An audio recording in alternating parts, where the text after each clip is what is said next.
C'est l'heure du journal de l'Afrique. Soyez les bienvenus sur France 24. À la une ce soir, le général Assimi Goïta au Kremlin. Le président malien y a rencontré Vladimir Poutine.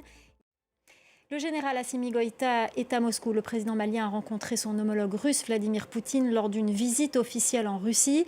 Objectif affiché, renforcer les liens entre Bamako et Moscou. Clémence Valère. La colère des avocats en Guinée. Ils ont décidé de faire 2 semaines de grève. Ils protestent contre l'enlèvement de l'un de leurs confrères samedi à son domicile. En bref, la réaction de la porte-parole de la MINUSCA après la mort d'un casque bleu zambien vendredi dernier. Voilà, réaction recueillie par notre correspondant Pacome Pabonji.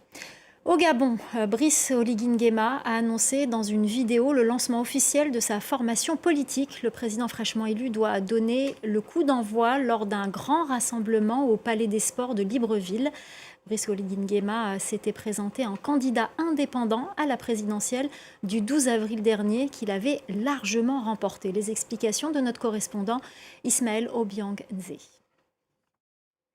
Ce soir, on vous parle de Mato Blounès, chanteur kabyle et symbole de la résistance contre l'intégrisme et l'oppression. Assassiné le 27 juin 1998, il est resté vivant dans les mémoires. Ses chansons sont reprises et entonnées par la nouvelle génération en Algérie.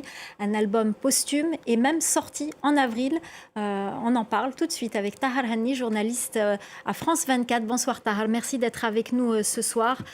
Tout d'abord, qui était Mato Blounès pour ceux qui ne le connaissent pas? Oui, bonsoir Myriam. Mato Blounès, c'est un chanteur algérien d'expression kabyle.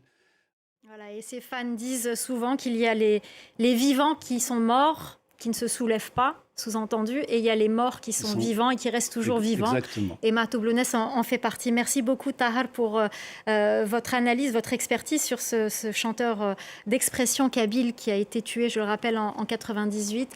C'est la fin du Journal de l'Afrique. On va se quitter en musique avec justement ces nouvelles générations qui chantent Mahtoub, des femmes en particulier.